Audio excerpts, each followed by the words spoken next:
Hello guys, welcome sa Samar! Ngayon ay nandito ako sa bahay ng kapatid ko at ngayon ay papunta kami ng Sapa. At eto nagluluto siya ngayon. So ayan, yung ginamos.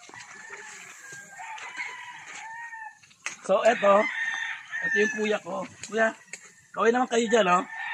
Ayan. At syempre, anong ginagawa mo? Ayan, asawa ng kuya ko at ayan. Mukhang sasabog ng mga labahan nila. So, ayun guys. So, mamaya ituturo ko kayo kung ano pa ang meron dito ngayon.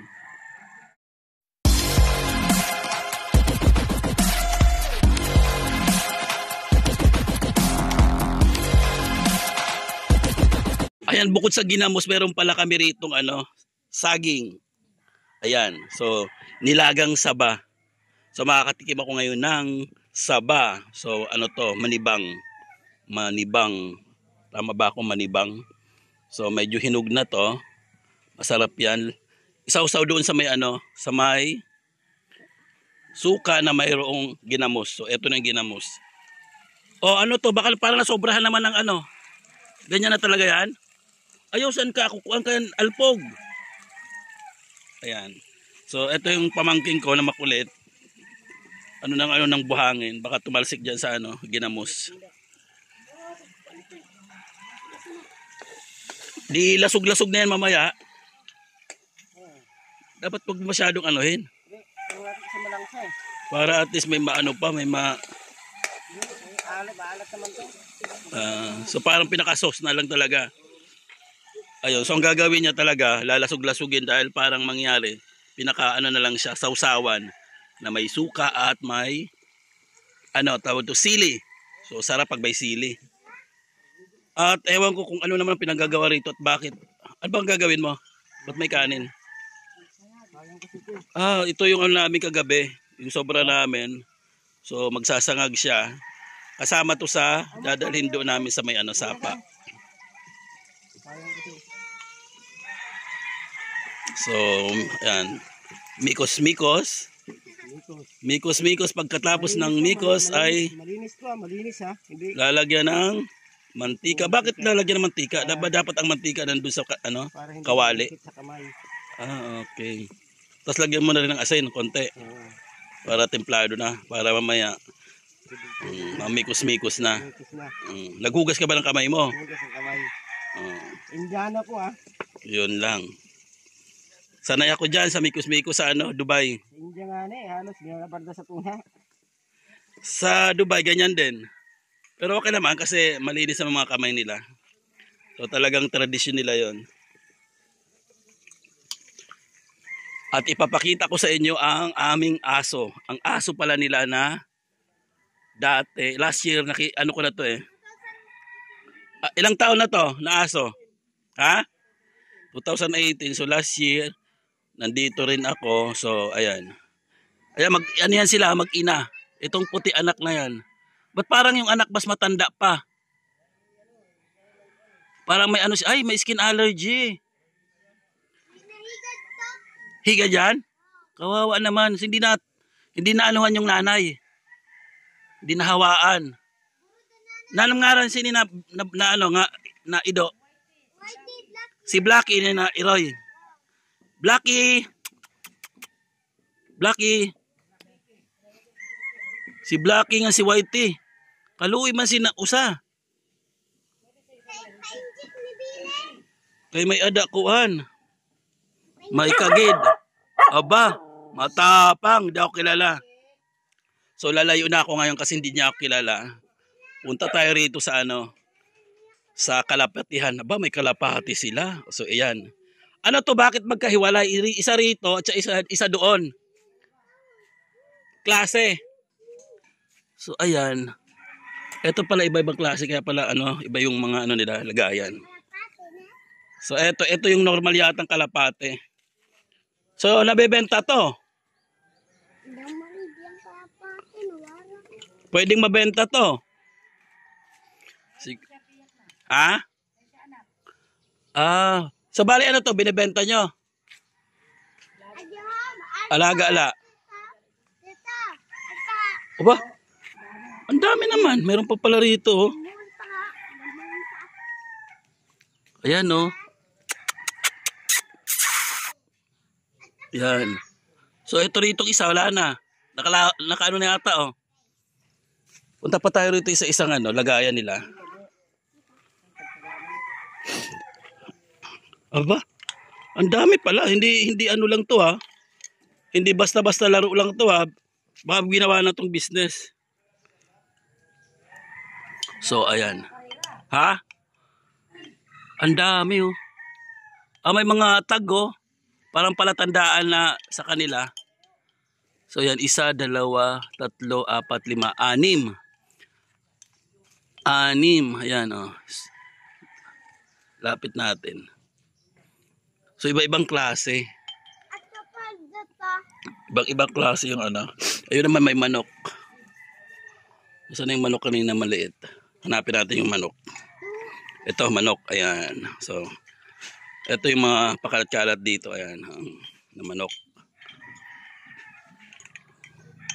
So ayan. Pagkatapos mamaya pag natapos. Oh naula na. Natapo lang. Kuan mo. Ang tawag dyan. Ang kape.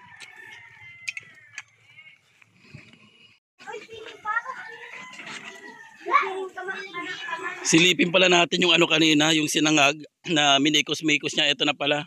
So niluto niya na. Ang kagandahan dito guys kasi kahoy at nandito sa labas.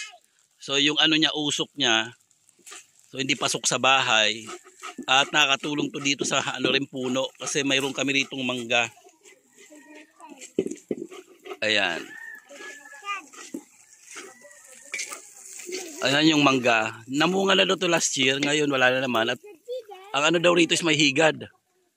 Kaya ingat-ingat lang kami rito sa upo. Baka mahigad kami. Ito na, ready na. At papunta na kami. Ito yung service namin. So paano kung makasakay dyan?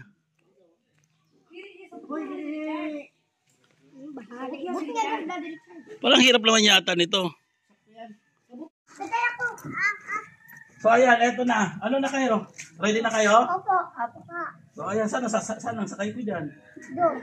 Okay. So eto pala. Dito pala ako sasakay.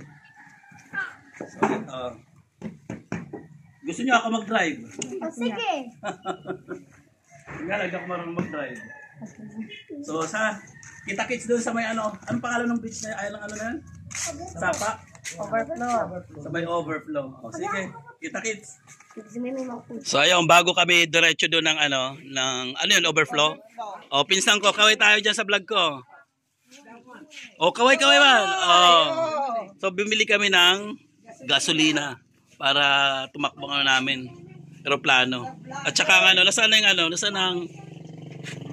yung ano ba yan? Ito uling daw kasi iihaw doon. So ayan, habang naghihintay rito, andito na yung mga chikiting. Oh, kaway. Kaway, kampay. Oh, kaway. Kaway na. Imura ni Yohali, naman kami nag-iimod. So ayan, bago makarating doon sa pupuntahan namin. Dito pa lang sa baryo namin mayroon ng sementeryo. So eto. Medyo hindi ganun kalawak. Pero nung panahon nakatakot tong lugar na to rito eh. Ngayon wala na. Okay na kasi puro na may mga street light na. Ayan So ang ganda kasi ito may tulay pagkatapos ng sementeryo may tulay. So pwede kami rito magtambay. So okay rito. So eto, pumunta kami sa palengke para bumili ng isda at ihawi namin doon sa sa sapa. Hindi dani mo.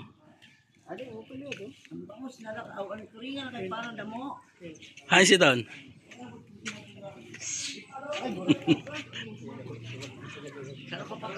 San kuan la? San mga tulo na kadlaw? Ikaw, hi si Ton.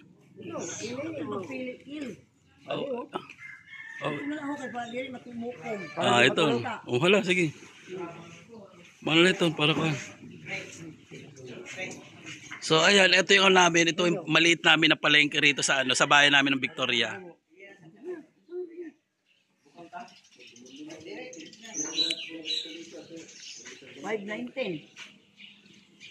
Ayan guys, punta tayo rito sa may ito, kung anong gagawin nila. Siguro chachap-chap nila. Nana, kukuha nung ninide. Mga ninide. May ito. So ayan. So dito nalilinisin para pang ihaw. Uy, may bulad man. Ayan oh. Ganda oh. So makikita nyo yung dito mga tuyo oh. Okay yan lah.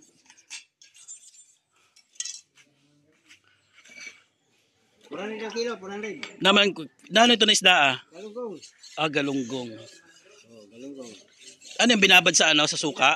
Waray. Wala, ito na. May sikreto na timpla. May sikreto Sarap yun yung sikreto na yun. So ayan, hinango talaga fresh na fresh yung isda oh. Fresh na fresh. Fresh pa nung nakarang linggo. Hindi, fresh talaga. Joke. So ayan, balik ako rito.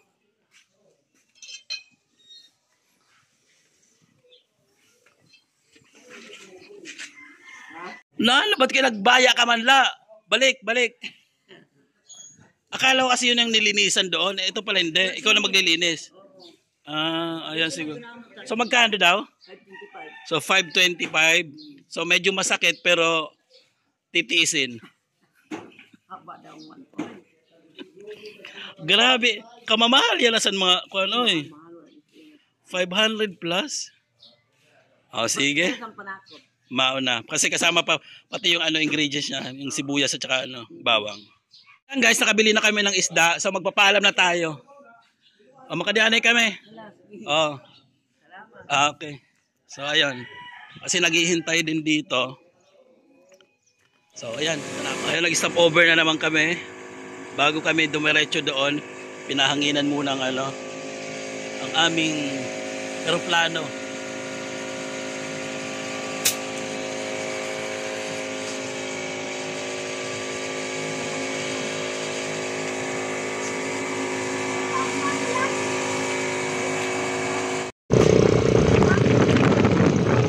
Ayan guys, nandito na kami sa tulay ng Victoria. Ito yung old tulay. Yan.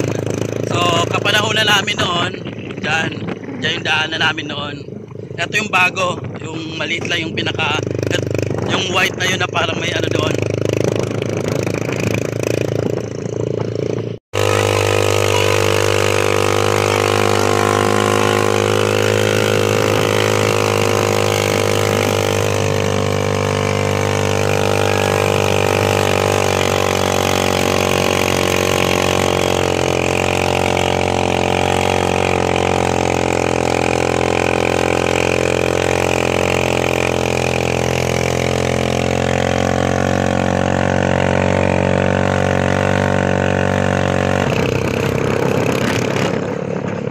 Guys, pagkatapos namin dun sa pinakamataas, nandito naman kami sa mababang portion ng highway.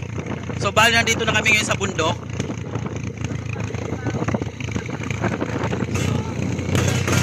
Bundok to ng San Roman. Ito yung lugar namin dito na pupuntahan.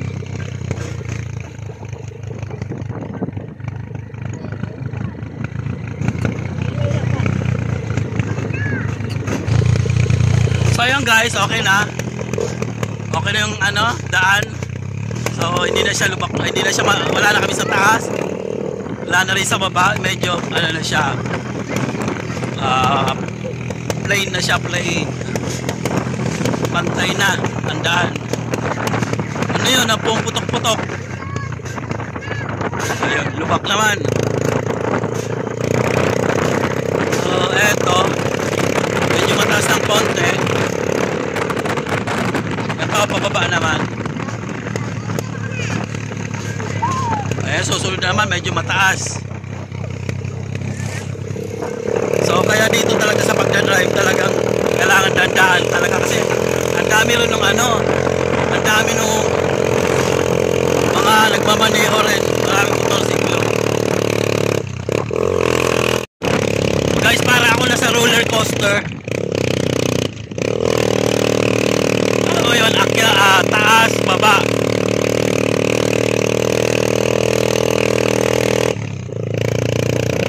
Oo. So yan na, nakikita ko na yung San Roman. Welcome to San Roman, Barangay San Roman. So nakapasok na tayo dito sa barangay. At ayan na rin yung overflow, nakikita na. Ayan, kitang-kita na. So kunting sandali lang ay lulublob na tayo sa Sapa. So eto na. Hello guys, ngayon nandito na kami sa overflow at ngayon ay maliligo kami rito. Pero bago kami maligo ay maglalaba muna kami. At ipapakita ko rin sa inyo yung Sapa simula rito papunta doon. Kaya lang ngayon yung tubig kasi hindi masyadong malakas. So ayan. So, tara, tingnan natin dito. Guys, ito pala yung Sapa dito sa sa may San Roman, overflow ang pangalan niya. At ito yung kabilang kabilang side niya. So makikita niyo yung tubig hindi ganun kalakas at hindi masyadong madami kasi nga ewan ko bakit dahil nga El Nino ngayon. So ayan, pati yung rito Sapa apektado. Ang ganda. Siguro mamaya maliligo ako at syempre dandahan din ako kasi hindi ako masyadong sanay dito sa mga bato. Medyo mahina na rin ang buto ko. So ayan, mga naglaba, galing pa yan sa ibang lugar. Tulad sa amin, galing pa kami ng ibang barangay. So yun dun sa dulo. So hanggang dun yan sa dulo. Kaya lang ito talaga yung labahan dito. Ayan. So ito may mga dumadaan. So maglalaba din sila.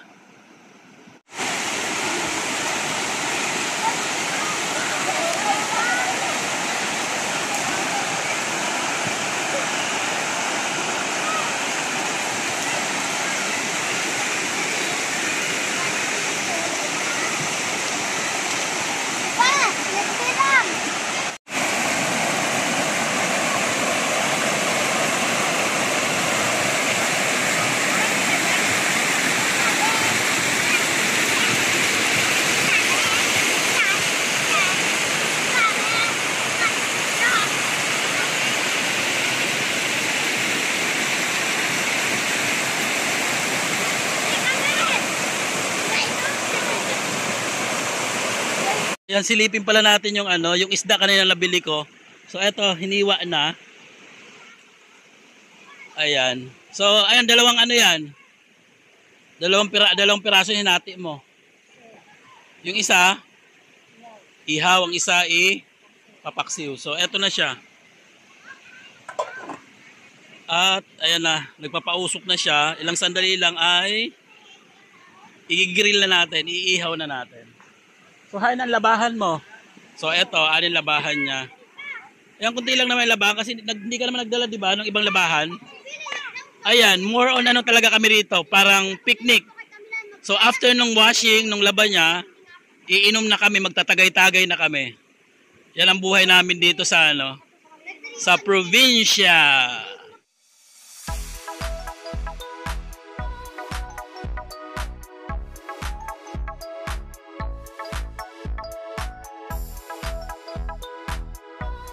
So, eto na, luto na yung sinugba. Sinugba yan sa sa amin sa Samar. Inihaw sa Tagalog. At eto naman yung paksiw. Ayan, pinaksiw niya. So, isang sinugba at saka isang paksiw. Tama-tama yung pananghalian na namin dito. So, yun na rin yung kanin, ready na rin. So, yan. Sarap, sarap buhay, probinsya. Ganito lang kasimple. Yan, nagbabanlaw na. Nagbabanlaw lang ng damit ko at patapos na at pagka ilang minuto rin pagkatapos niya ay magsisimula na kami kumain at mag-iinuman na kami, magtatagay-tagay. Ay, hinay-hinay ka mo, Dida. Oh, kaway ka mo, kaway, dali.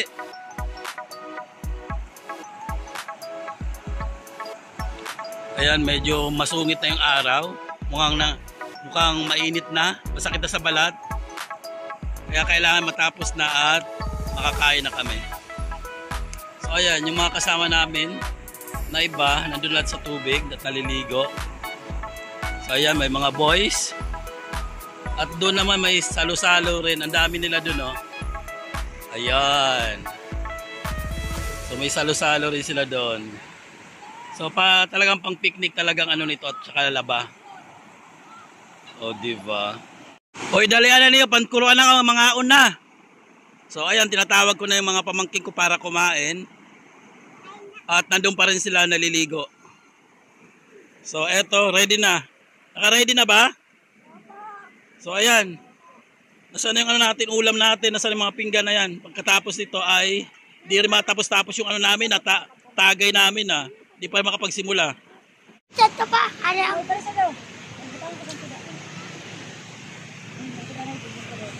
Ito ka mo dito, anay. Ano ba yung mga bata? Tapos yun. Oo. Huwag na kayo masyado mag-ano kasi ang pulutan niya namin. Basta yung alak natin. Ito, ready na ba? Tingnan ito. So ito yung ano namin, no? Ito yung sinugba. May kasamang ano, suka. So ayan, tara. Kain na tayo. Na.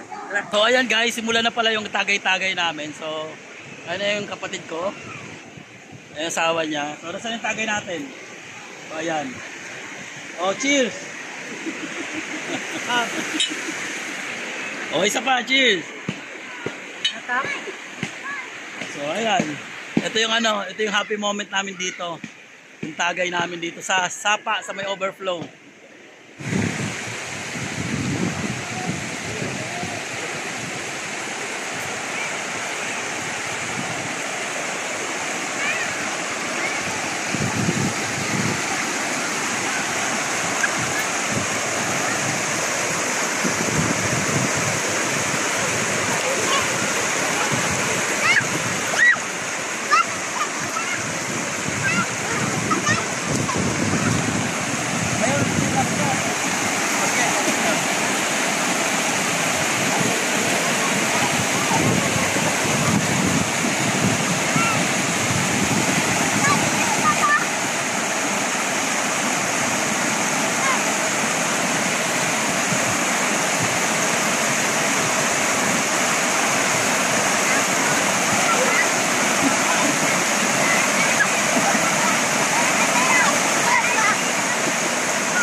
Ito pala guys, pauwi na kami. So ito preparation na rin para lahat ng gamit namin intact na rito, nandun na sa aming ano, nandito na sa eroplano namin. Kunting ano lang minuto, lilipad na kami. So kunting trivia lang tayo. Nandito pala yung puno ng ano, nung lukban sa Waray, lukban sa Bisaya, sa Waray. Sa Amon lukban.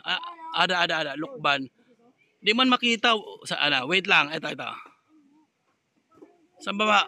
Hindi makita masyado eh. Ayan, nakikita nyo. Sa Waray, lukban. Pero sa Tagalog ay suha. So, ayun. So, itong puno na to ay suha. Ayan. So, sa Tagalog ay sa Bisaya, sa Waray, lukban. Yun lang po. So, magpapaalam na kami. Magpaalam na tayo. Magpaalam na tayo. Bye! Bye! Ba't ka parang malungkot yata ulit? Paalam na tayo. Bye!